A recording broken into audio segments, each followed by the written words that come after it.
I knew something was wrong the moment I saw Brenda Cunningham's silver Lexus pull into my driveway on that frigid January morning in Casper, Wyoming. The wind was already howling at 30 miles per hour, and I could see her perfectly styled blonde bob getting whipped around as she stepped out of her vehicle, clutching her tablet like it was the Ten Commandments. I had just moved into this upscale development called Prairie Heights 6 months ago, and this woman had made it her personal mission to make my life miserable ever since. My name is Yannick Peterson, and I bought my dream home here thinking I would finally have some peace after years of apartment living. The house was beautiful, a modern two-story with large windows that let in natural light, positioned on a corner lot that gave me more yard space than most of my neighbors. But that corner lot came with a problem I did not fully appreciate until my first Wyoming winter hit with full force. The wind in Casper does not just blow, it attacks. It comes screaming down from the mountains with nothing to stop it across these open plains, and my house, being on that exposed corner, took the full brunt of it. The heating bills in December alone had been astronomical. My furnace was running constantly, and I could feel cold air seeping in around every window frame despite the supposedly energy-efficient construction. My backyard was completely unusable. The patio furniture I had carefully selected ended up scattered across the neighborhood twice. My grill got knocked over and dented. Even walking to my car in the morning felt like combat training, so I did what any reasonable homeowner would do. I researched Windbreak solutions and hired a reputable contractor to install a solid privacy fence along the north and west sides of my property. It was 8 feet tall, made of high-quality cedar with a beautiful natural finish, and designed specifically to block those brutal winter winds. The difference was immediate and dramatic. My heating bill dropped by almost 40%. I could actually sit on my back patio with my morning coffee without getting hypothermia. It was perfect, until Brenda Cunningham decided it was not. I opened my front door before she could ring the bell, hoping to keep this conversation outside. The last thing I needed was her cataloging my interior for future violations. "Yannick," she said, her voice dripping with fake sweetness that fooled absolutely nobody. "I hope I am not catching you at a bad time." "I was just heading to work, Brenda. What can I do for you?" She tapped her tablet screen several times with one manicured finger. "I am afraid I have some unfortunate news. The HOA board held an emergency meeting last night regarding your fence installation." "What about it?" "I submitted all the proper paperwork a month before construction started. I never heard back, so according to the bylaws, that constitutes automatic approval after 30 days. Her smile tightened. "Well, that is where there seems to be some confusion. We did respond to your request. An email was sent to your address on file denying the fence design." "I never received any email from the HOA. That is not our problem, unfortunately. We have records showing it was sent." She tapped her tablet again.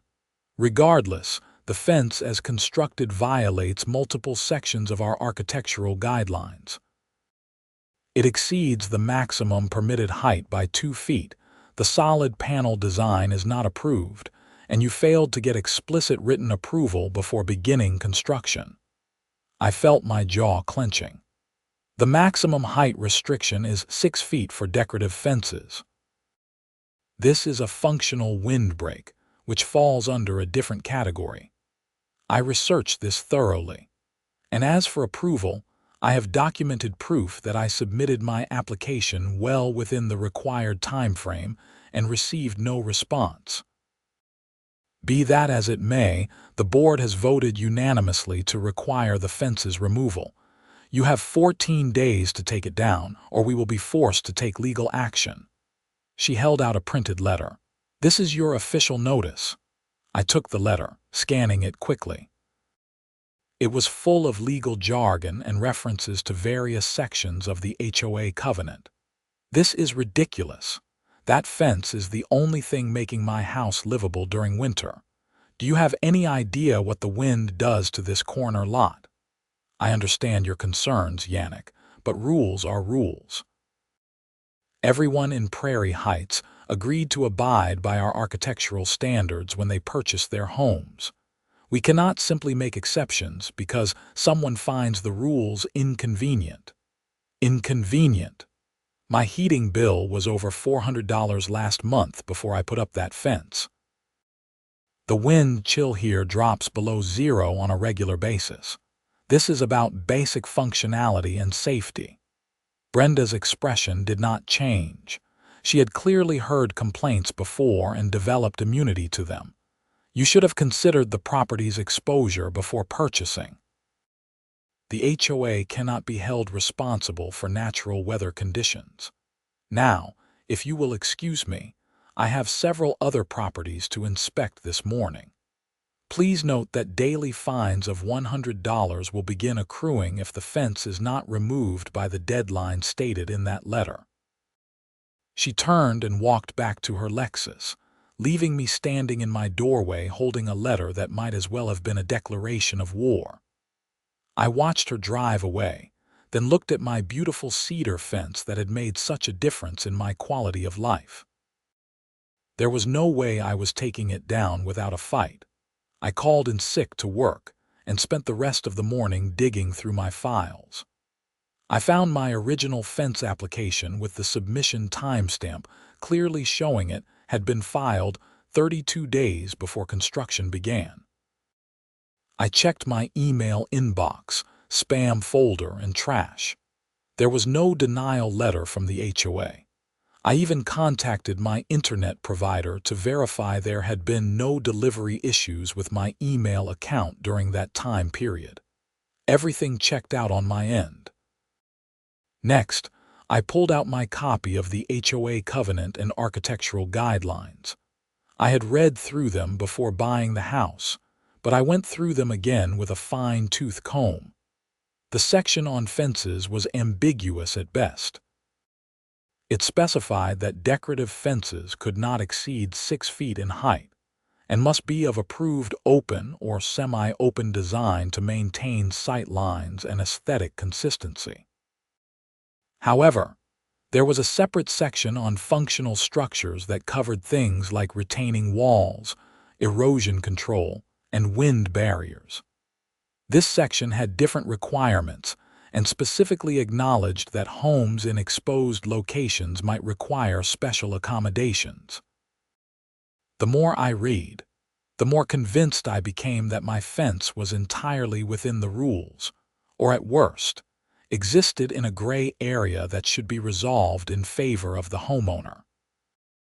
The covenant even had language stating that ambiguous provisions should be interpreted in the manner that least restricts property owners' reasonable use of their land. Armed with this information, I decided to attend the next HOA board meeting. According to the schedule posted on the community website, they met on the third Tuesday of every month at 7 in the evening at the Prairie Heights Clubhouse. That was a week away. In the meantime, I wanted to understand exactly who I was dealing with. I had only met Brenda Cunningham a handful of times before, mostly during random property inspections where she had cited me for minor violations like leaving my trash invisible from the street a few hours past collection time, or having a garden hose that was not neatly coiled. But I did not know much about the rest of the board or how decisions were actually made. That evening, I took a walk through the neighborhood. Prairie Heights was one of those developments where every house looked expensive and well-maintained, with perfect lawns and coordinated mailboxes. It was nice, but sterile. As I walked, I noticed something interesting. Several other houses also had fences, though none as tall or solid as mine. Most were the decorative split rail type or short picket fences that looked pretty but served no real purpose. However, on Meadowbrook Lane, I spotted a house with a tall hedge that effectively created a solid green wall at least 7 feet high. On Sunset Drive, someone had a row of evergreen trees planted so close together, they formed an impenetrable barrier that had to be at least 10 feet tall. Both of these served the exact same windbreak function as my fence, but because they were landscaping rather than construction, apparently they got a pass. I also started talking to some of my neighbors. The first person I approached was an older man named George who lived 2 houses down from me. He was outside checking his mailbox when I walked by. "George, can I ask you something about the HOA?" He looked around nervously, as if Brenda might be lurking in the bushes. "What about them? Have you ever had any issues with them? Any disputes about your property?" he snorted. "Who hasn't? Last year they tried to fine me because my front door was the wrong shade of red. Said it was too bright and did not match the approved color palette. I had to show them the receipt from the paint company proving I used the exact color code specified in their own guidelines. Even then, they made me go through 3 months of appeals before they dropped it. So Brenda is like this with everyone. Brenda is the worst, but the whole board is on a power trip. They are all middle-aged women with too much time and too much entitlement. Brenda Cunningham is the president. Then there is Sharon Myers, who is the treasurer, and Karen Fitzgerald, who is the secretary. Karen is actually reasonable sometimes, but Sharon and Brenda run the show, and what they say goes. Karen. Of course one of them was named Karen. It was almost too perfect. "Do people ever fight back?" I asked. George shook his head. "Most people just pay the fines and do what they are told. It is easier than dealing with the hassle. Some folks have tried to challenge them, but the HOA has a lawyer on retainer and they are not afraid to use him. Fighting them costs more than most people want to spend." That was discouraging, but I was not ready to give up. I thanked George and continued my walk, talking to a few more neighbors. The stories were all similar. The HOA board was aggressive, petty, and seemingly operated with little oversight. Several people mentioned that board elections were basically a joke because Brenda and her friends always ran unopposed and counted the votes themselves. By the time I got home, I was more determined than ever. This was not just about my fence anymore. It was about standing up to a system that had gotten out of control. Over the next few days, I prepared for the board meeting like I was preparing for trial. I printed copies of my fence application with timestamps, my email records, the relevant sections of the HOA covenant, photographs of other wind barriers in the neighborhood, my utility bills showing the cost difference before and after the fence, and even a letter from my contractor explaining the construction specifications and how they met standard building codes. I also did some research on Wyoming property law and HOA regulations. I learned that while HOAs have broad authority, they are not above the law. They have to follow their own rules. They cannot enforce provisions arbitrarily. And homeowners do have legal recourse if the HOA acts improperly. I found several cases where Wyoming courts had ruled against HOAs for overreaching or failing to follow proper procedures. The day of the meeting arrived. I showed up at the clubhouse 15 minutes early with my folder full of documents. The clubhouse was a fancy building with a gym, pool, and conference rooms that supposedly justified our steep monthly HOA fees. The meeting room was set up with a long table at the front for the board members and several rows of chairs for residents.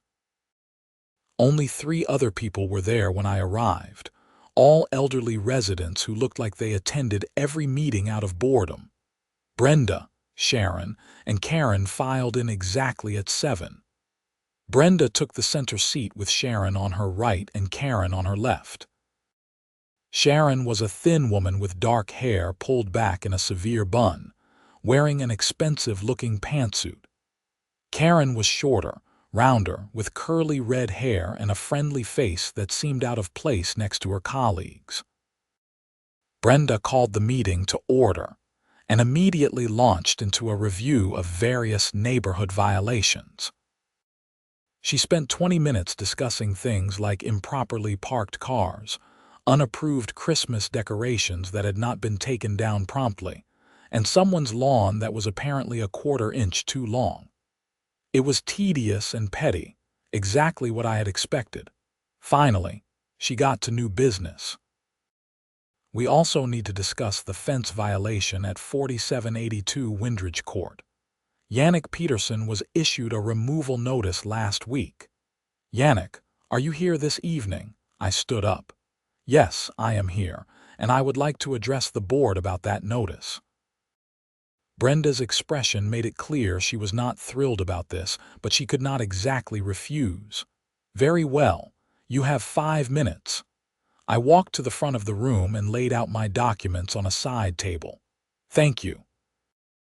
I want to start by saying I completely support the HOA's goal of maintaining our neighborhood's appearance and property values. However, I believe there has been a significant misunderstanding regarding my fence installation. I held up my application.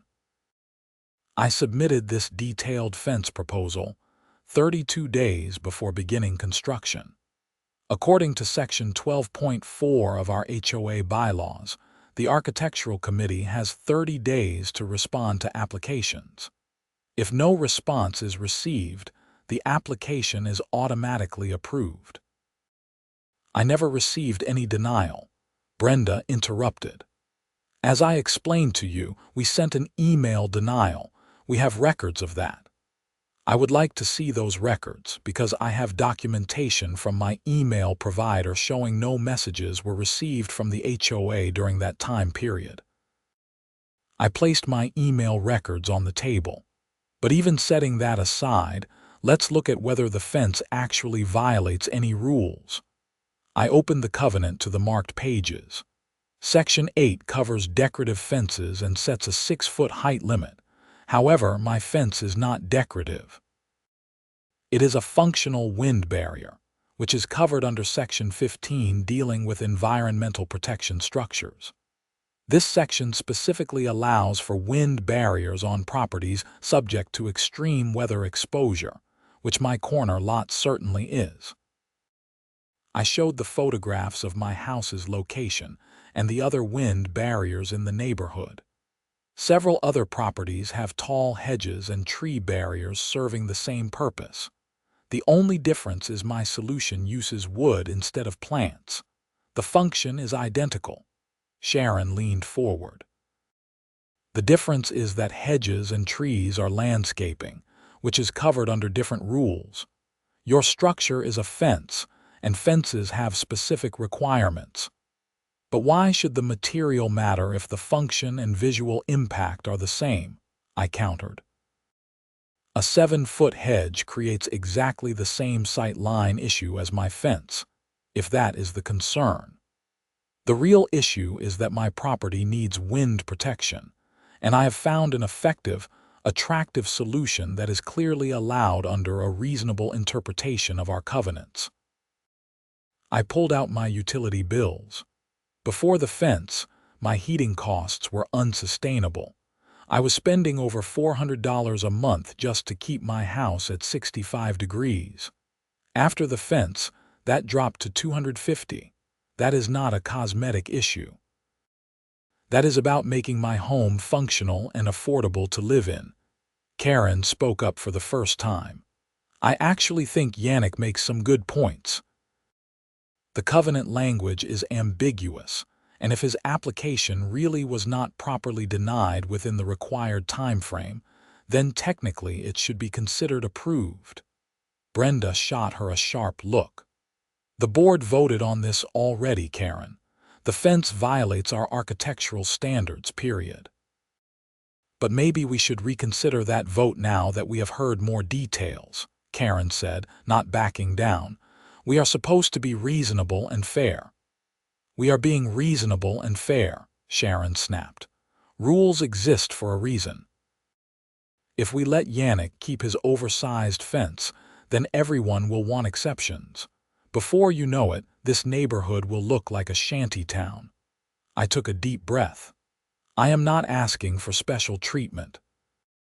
I am asking the board to follow its own rules and make decisions based on reason rather than arbitrary enforcement.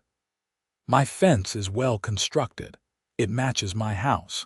It serves a legitimate purpose, and it falls within a reasonable interpretation of the covenants.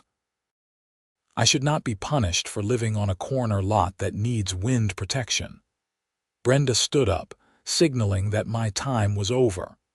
Thank you for your input, Yannick. The board will take your comments under advisement. However, I should inform you that our position has not changed. The fence must come down within the original 14-day time frame, which means you now have 7 days remaining.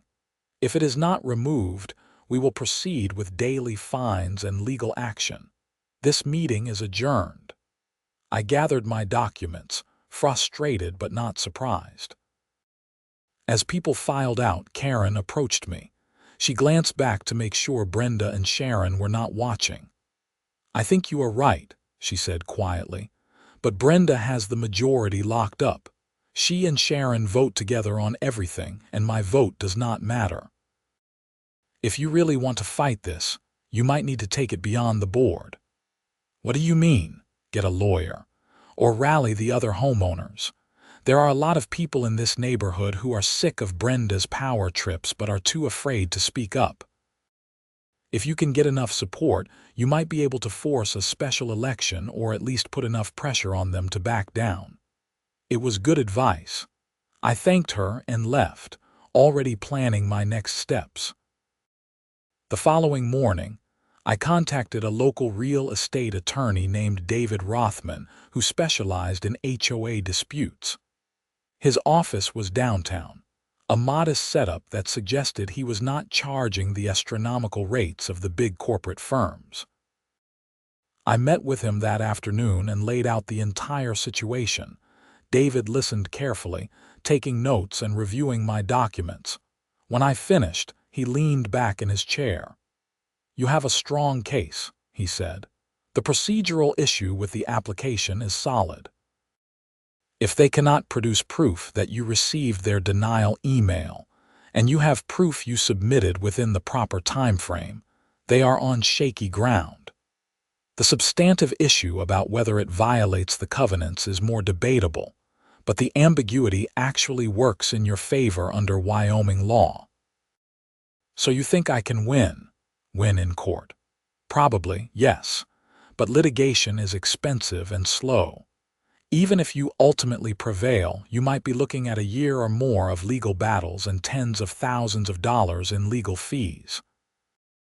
Most HOA cases settle before trial, but Brenda sounds like the type who would rather spend the HOA's money fighting than admit she is wrong. That was what I was afraid of. What are my options? You can fight the fines through the HOA's internal appeals process first. That is usually required before you can sue. If that fails, you file a lawsuit seeking an injunction to stop the fines and a declaratory judgment that your fence is permitted under the covenants. I could handle that for probably $15,000 as a starting point, but it could go higher depending on how hard they fight. $15,000. That was a lot of money I had already spent on the fence itself. But what choice did I have? "Let me think about it," I said. "Fair enough, but do not wait too long. Once the fines start accumulating, it becomes harder to unwind everything." I left his office feeling the weight of the situation. I could not afford to spend $15,000 or more fighting the HOA, but I also could not afford to take down a fence that was saving me hundreds of dollars every month in heating costs. That evening, I took Karen's other advice and started reaching out to neighbors. I created a simple online petition explaining the situation and asking for community support. I hand-delivered printed copies to every house in Prairie Heights over the next 2 days, also posting it in the community Facebook group. The response was overwhelming. Within 3 days, I had over 60 signatures out of the roughly 150 homes in the development. People shared their own horror stories about the HOA board. One family had been fined for having a basketball hoop in their driveway. Another had been cited because their teenage son's car was parked on the street overnight. Someone else had been forced to repaint their entire house because the trim color was allegedly 2 shades too dark. The Facebook group exploded with activity. People who had been silently suffering under Brenda's reign were suddenly finding their voices. A movement was building, and Brenda noticed. 4 days before my fence removal deadline, I received a certified letter from the HOA's attorney, a man named Preston Walsh with a firm called Walsh and Associates. The letter was aggressive and threatening, accusing me of defaming the HOA board with false statements, intimidating board members by organizing homeowners against them, and violating the covenant by refusing to comply with a lawful order. It demanded I remove the fence immediately, take down my petition, and cease all negative communications about the board, or face immediate legal action. I forwarded the letter to David Rothman, who called me within an hour. "This is actually good news," he said. "How is threatening to sue me good news?" "Because they are panicking. If they had a strong case, they would just proceed with the fines and enforcement. Instead, they are trying to bully you into backing down. The accusations about defamation and intimidation are completely baseless. You have every right to petition your neighbors and advocate for changes to HOA policies. This letter tells me they know their position on the fence is weak. So what should I do? Call their bluff? I will draft a response explaining that you are exercising your rights as a homeowner and community member, that you believe your fence is compliant with the covenants, and that you will not be intimidated into removing it without proper cause. We will also formally appeal the fence removal order through the HOA's dispute resolution process, which buys us more time. David drafted the letter that day. It was professional but firm, making it clear I was not going to be pushed around. He also prepared a formal appeal of the board's decision, citing all the arguments I had raised at the meeting plus additional legal authority under Wyoming property law. The deadline came and went. I did not remove my fence. I braced for daily fines to start appearing, but nothing happened for a week. Then 2 weeks. The HOA seemed to have gone quiet. During this time, the petition continued to gather signatures and momentum. Someone created a website called Prairie Heights Reform, with detailed information about the board's history of overreach, and a plan to force a special election. Under the HOA bylaws, if 20% of homeowners signed a petition demanding a special election, the board was required to hold one within 60 days. We were rapidly approaching that threshold. Brenda must have realized she was losing control of the situation. About 3 weeks after the original deadline, she called an emergency meeting. The notice went out to all homeowners, stating that the board would be discussing important matters affecting the entire community and encouraging everyone to attend. The turnout was unprecedented. The clubhouse meeting room was packed with at least 60 people, standing room only. Brenda looked visibly uncomfortable as she took her seat at the front table. Sharon was there beside her, but Karen was notably absent. Brenda called the meeting to order, her voice tight. "Thank you all for coming. The board has called this meeting to address some recent concerns that have been raised about our architectural standards and enforcement policies.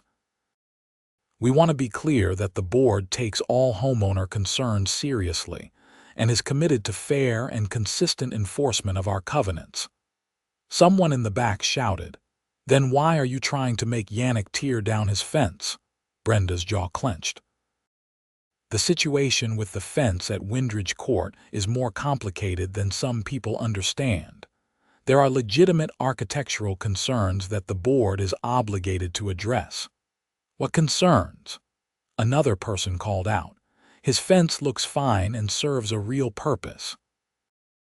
Meanwhile, you ignore actual problems like the abandoned property on Maple Street with the overgrown yard.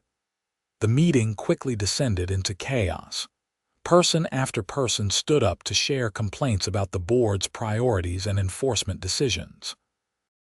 The common theme was that Brenda and Sharon focused on petty cosmetic issues while ignoring real problems, and that their enforcement was inconsistent and often seemed personal. I raised my hand, and Brenda reluctantly acknowledged me. I just want to say that I appreciate everyone's support, I said. But my goal is not to create division in this community. I simply want the board to follow its own rules and make reasonable decisions. My fence application was properly submitted. I never received a denial, and the fence serves a legitimate function while complying with a reasonable interpretation of our covenants. I am not trying to disrespect the board's authority. I am just asking for fairness. An older woman named Margaret stood up.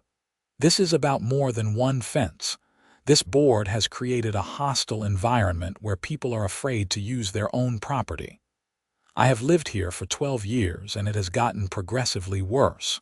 We need new leadership. Hear, hear, several people agreed. Brenda tried to regain control. If people have concerns about board leadership, there is a proper process for that. Elections are held annually in November. Anyone who wants to run for the board is welcome to do so. November is 9 months away, someone said. And we are calling for a special election now. We have the signatures. Sharon stood up, her face red. This is ridiculous. You people have no idea how much work goes into managing this community. We volunteer our time to maintain property values and standards, and this is the thanks we get. A mob mentality witch hunt.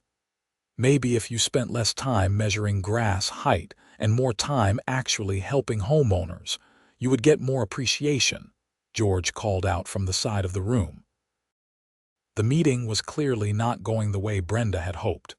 She tried to move to other agenda items, but people kept bringing up the fence and broader governance issues. Finally, after nearly 2 hours of contentious discussion, she adjourned the meeting without any real resolution. As people filed out, several neighbors came up to thank me for taking a stand. One man named Robert, who lived a few streets over, pulled me aside. I am an attorney, not in real estate, but I know people. If you need legal help, I can connect you with someone good who might give you a discount. What the board is doing to you is wrong, and a lot of us want to help. I thanked him and took his information. The support was encouraging, but I knew Brenda was not going to back down easily. She had too much ego invested in winning this fight. Sure enough, 2 days later I received another letter. This one was not from the HOA attorney. It was from the City of Casper Building Department, informing me that a complaint had been filed regarding unpermitted construction at my address, and that an inspector would be coming to evaluate whether my fence met zoning and building codes. I immediately recognized this as Brenda's doing. If she could not beat me through HOA rules, she would try to use the city against me. The problem for her was that my contractor had pulled all the proper permits before construction, and the fence had been inspected and approved by the city. I had copies of all that paperwork. When the city inspector arrived the following week, I was ready. I showed him the permits, the inspection records, and the fence itself. He took some measurements and photographs, then nodded. "Everything looks fine to me," he said. "You have got your permits, the construction meets code, and it is within the zoning setback requirements. I do not know why someone filed a complaint about this, probably a neighbor dispute or something. It is an HOA issue, I explained.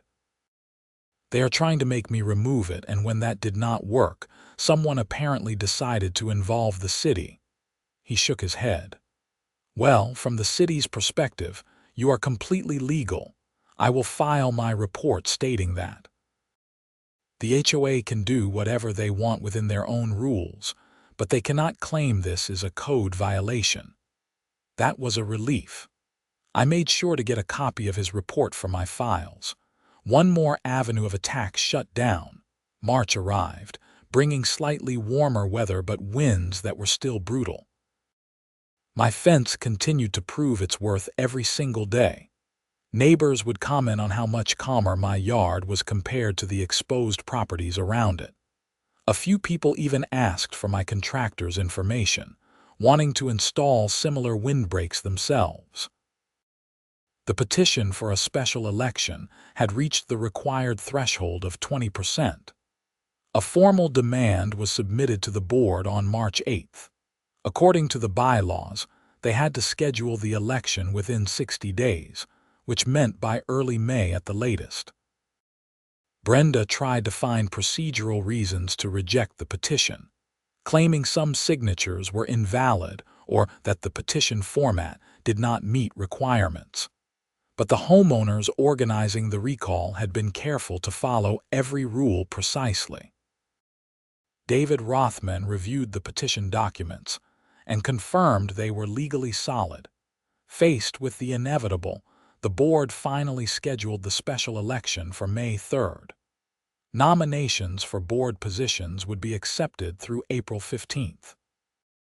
At least 3 candidates immediately announced they were running, including Margaret, the woman who had spoken up at the emergency meeting, and George, my neighbor who had warned me about the board months ago.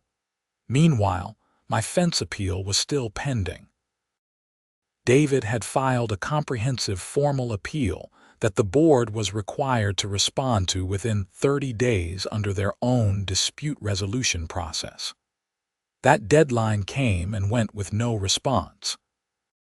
David sent a follow-up letter pointing out the violation of their own procedures and warning that continued failure to respond could constitute a breach of their fiduciary duty to homeowners.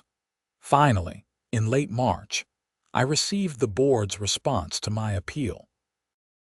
It was a 3-page letter signed by Brenda and Sharon that essentially restated their original position with no acknowledgement of the arguments I had raised.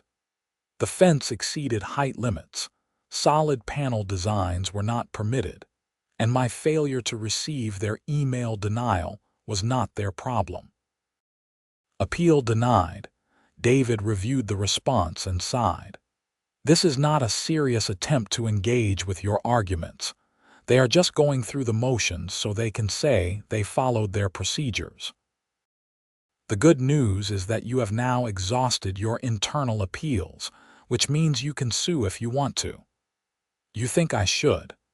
That depends on what you want to accomplish. If the election goes well and new board members take over, this whole issue might disappear. The new board could simply vote to approve your fence and end the dispute. On the other hand, if Brenda somehow stays in power, you will definitely need to sue to protect yourself from the fines and forced removal. So we wait and see what happens with the election. That would be my recommendation. It is only a few more weeks away. I agreed with that approach. I had already spent a few $1,000s on legal fees, and I did not want to spend more unless absolutely necessary. The campaign for the board election became surprisingly intense. Margaret, George, and a third candidate named Patricia were all running on a platform of reforming the board's approach to enforcement, promising more transparency, fairness, and focus on actual community needs rather than petty violations. They held informal meet and greet sessions, posted detailed platforms on the community website, and engaged directly with homeowners about their concerns. Brenda and Sharon were running for re-election. obviously. Their campaign was more subdued, mostly relying on their incumbent status and warnings about how reform candidates would let standards slip and property values decline. They sent out glossy mailers paid for by the HOA budget, something that struck many people as inappropriate use of community funds for campaign purposes. Karen announced she was not running for re-election. She had apparently had enough of being the dissenting voice that got outvoted on everything. In a post on the community Facebook group, she wrote a long explanation of her decision that included several thinly veiled criticisms of how Brenda and Sharon operated, talking about how the board had become dysfunctional and focused on control rather than service. As the election approached, I tried to stay optimistic but prepared for the worst. If Brenda remained in power, I knew she would come after me with renewed fury. David had draft lawsuit papers ready to file immediately if needed. Election day arrived. Voting was conducted by mail-in ballot with a deadline of 5 in the evening on May 3rd. Ballots would be counted that night at the clubhouse, with any homeowners welcome to observe. I showed up at 6 along with at least 40 other people who wanted to watch the process. The tension in the room was palpable. Brenda and Sharon were there, sitting together in a corner and talking in low voices. Margaret, George, and Patricia were on the opposite side of the room with their supporters. Karen was counting ballots along with 2 neutral homeowners who had volunteered to help ensure fairness. The counting took about 90 minutes. There were 3 board positions up for election. When the results were finally announced, the room erupted. Margaret won the most votes by a significant margin. George came in second. Patricia came in third. Brenda and Sharon were both defeated, not even close. Brenda's face went through a whole range of emotions, from shock to anger to something that looked almost like despair. She had controlled this HOA for years, and now she had been decisively rejected by the community. Sharon looked equally devastated. Margaret gave a short speech thanking everyone for their support and promising a new direction for the HOA focused on serving homeowners rather than ruling over them. She specifically mentioned that one of the new board's first priorities would be reviewing disputed enforcement actions and making sure policies were applied fairly and reasonably. I felt a weight lift off my shoulders. This was not over yet, but for the first time in months, I felt like things might actually work out. The new board was officially seated on May 15th. Their first meeting was scheduled for May 20th. I made sure to attend, bringing my fence documentation just in case. The atmosphere was completely different from the meetings under Brenda's leadership. Margaret, George, and Patricia were friendly and professional, treating homeowners with respect rather than suspicion. The meeting started with Margaret acknowledging that there were several pending disputes and enforcement actions that the board wanted to review with fresh eyes. One of the issues we have inherited is the fence dispute at 4782 Windbreak Court, Margaret said. I have reviewed all the documentation in this case, including Mr. Peterson's application, his appeal, and the previous board's decisions. I would like to make a motion that we reverse the denial and formally approve the fence as constructed. George seconded the motion. Patricia spoke up. I have also reviewed this file, and I agree. The fence serves a legitimate purpose. It complies with a reasonable interpretation of our covenants, and the procedural issues with the original denial create serious questions about whether it was properly handled. I support approving it. The vote was unanimous, 3-0. Just like that, my 4-month nightmare was over. My fence was officially approved.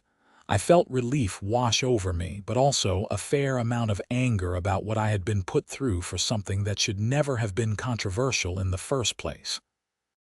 Still, I was grateful to the new board for doing the right thing. Margaret continued. We are also going to review our architectural guidelines and propose some amendments to clarify ambiguous provisions and ensure our standards are reasonable and focused on legitimate community interests. We want input from homeowners on this, so we will be setting up a committee and holding open sessions over the next few months. The meeting continued with discussion of other issues, including deferred maintenance items that Brenda had ignored while obsessing over cosmetic violations. The new board was taking a comprehensive look at how the HOA operated and making real changes. After the meeting, Margaret approached me. I am glad we could resolve this, Yannick. What happened to you was wrong, and I am sorry you had to go through it. Thank you. I appreciate you and the others stepping up to run.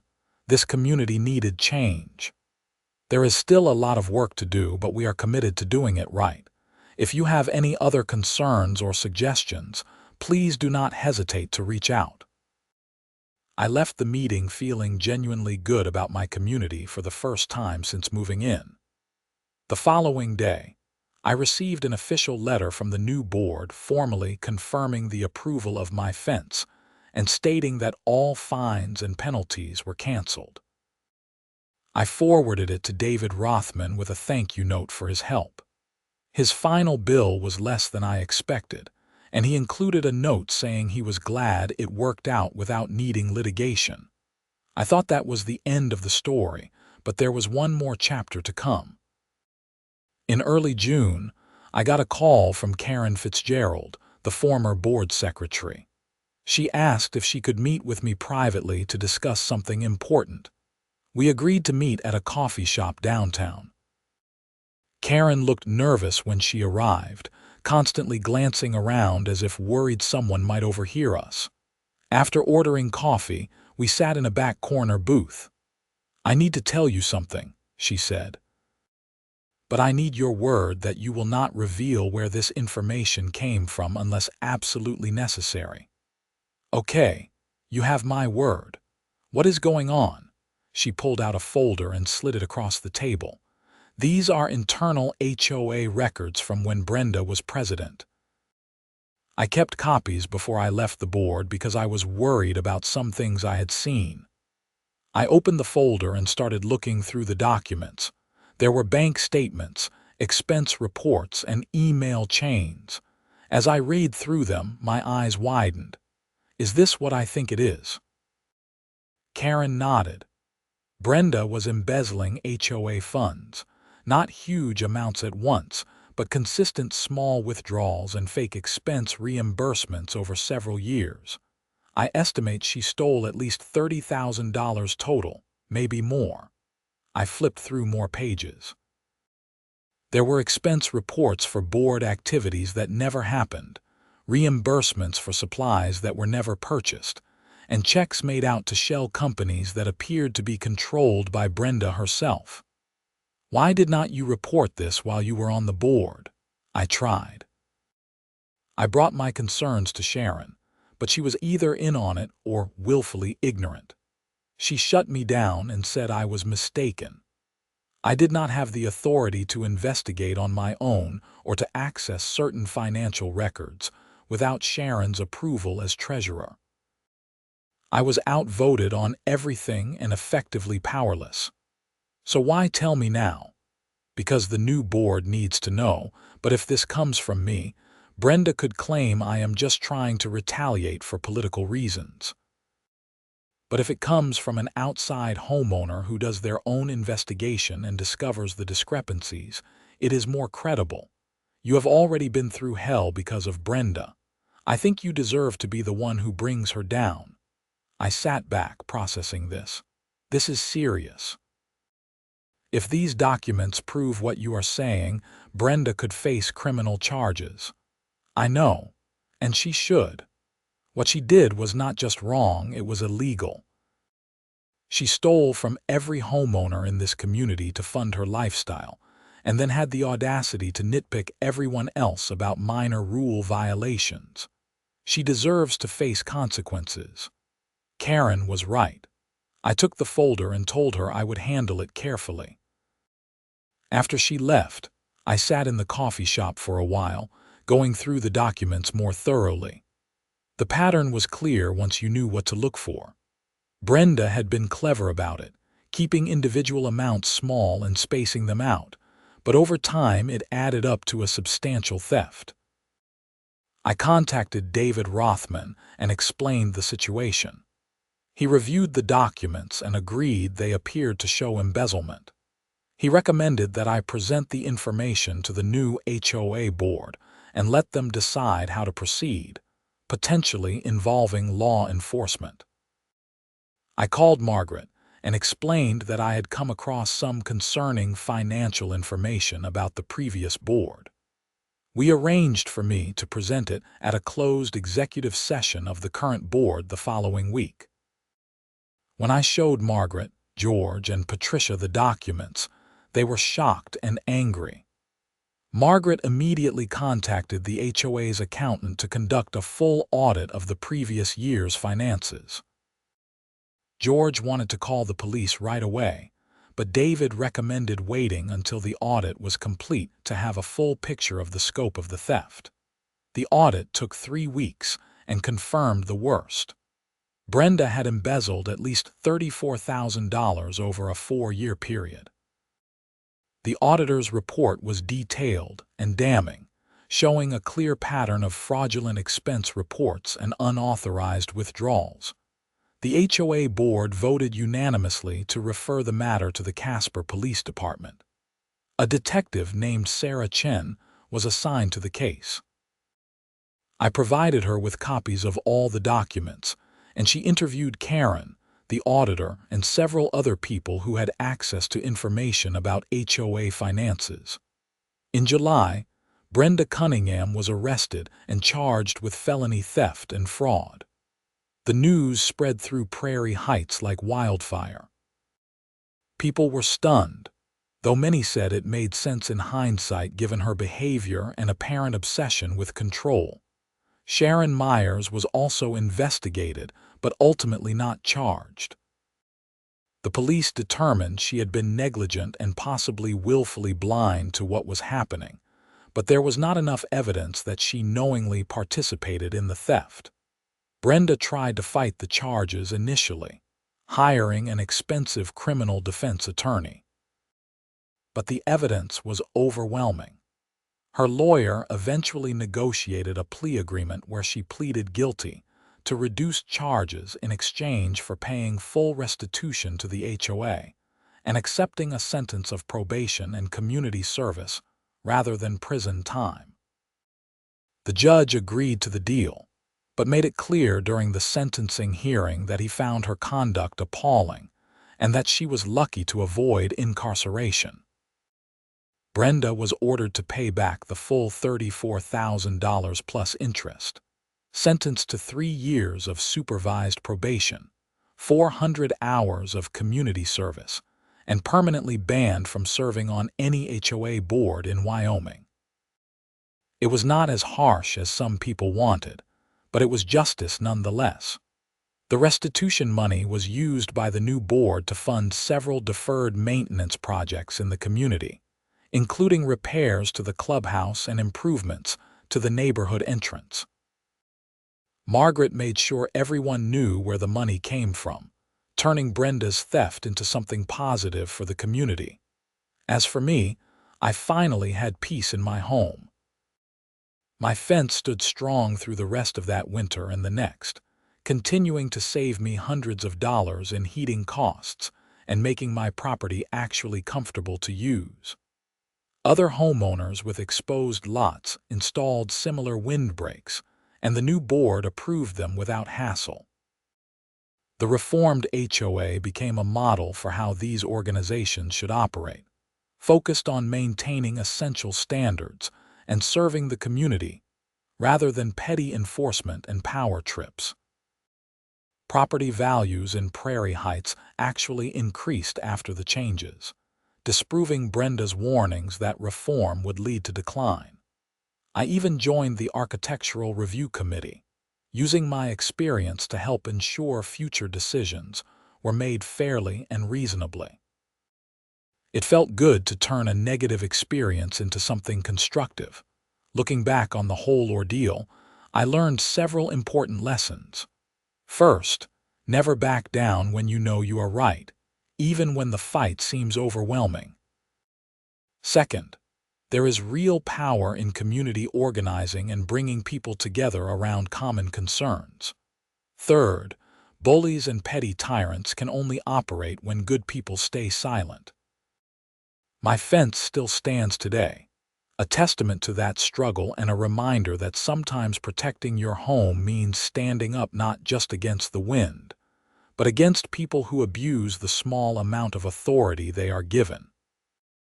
Every time I sit on my back patio with a cup of coffee, sheltered from the harsh Wyoming wind, I remember what it took to get to this point and feel grateful that I did not give up.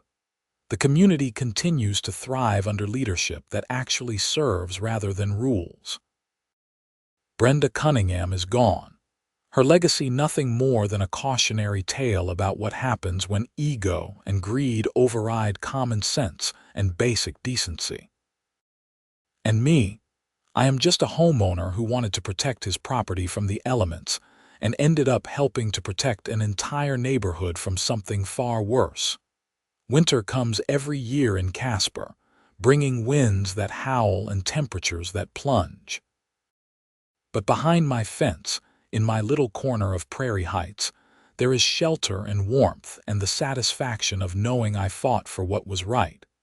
That is worth more than any amount of money or any board approval. It is the peace that comes from standing your ground when it mattered most.